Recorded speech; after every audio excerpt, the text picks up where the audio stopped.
you recently moved.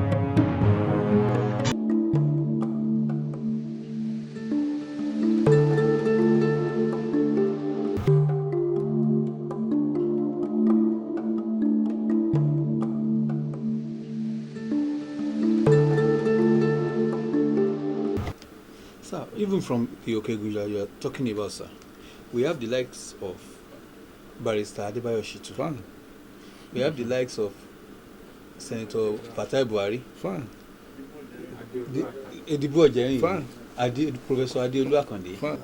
Can you look at all these people and let's assume you decide not to have interest again because you have not confirmed that you are interested in becoming running as governor. Yes. If you decide not to run again, which of these people will you support from Okeogun as the flag bearer? So after you earlier, that anybody who want to be a governor, either from Okeogun or anywhere, should have that 3 criteria in mind.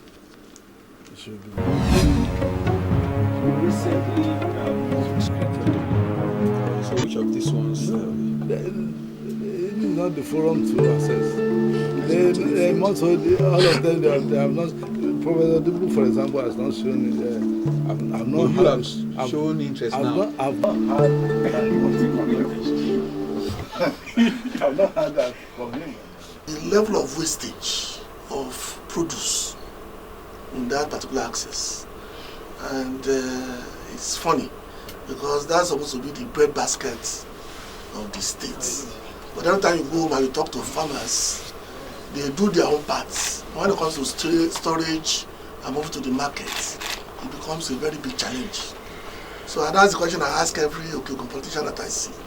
Now, what are you guys doing to ensure that the God-given elements in Okeogun are just not wasted the way they are now?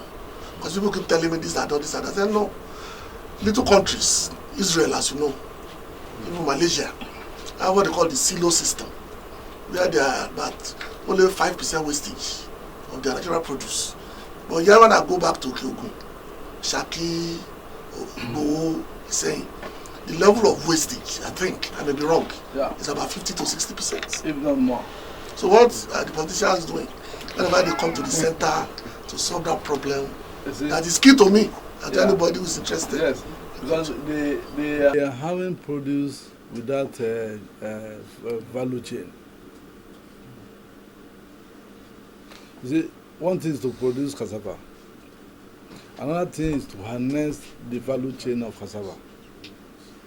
If I decide to run for governorship, definitely that's going to be my focus. Number one. Because if you produce something, you have to provide for storage, for marketing, and you have to have insurance in mind.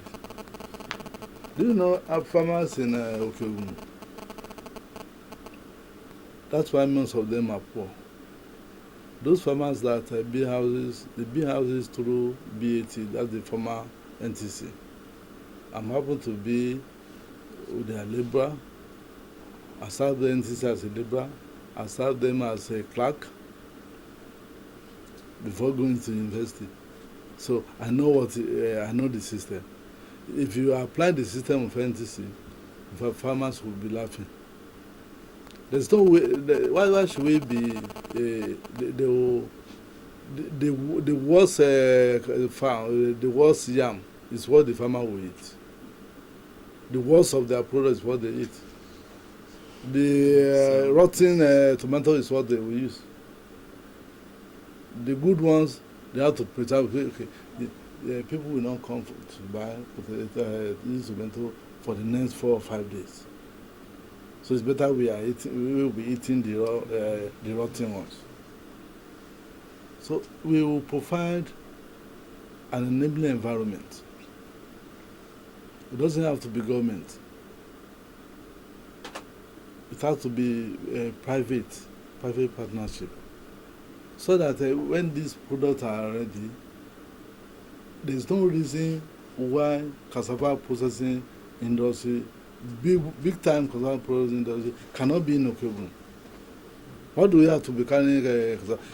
I mean, there was a year I lost, the cassava I lost is over 50 hectares because I'm a farmer too.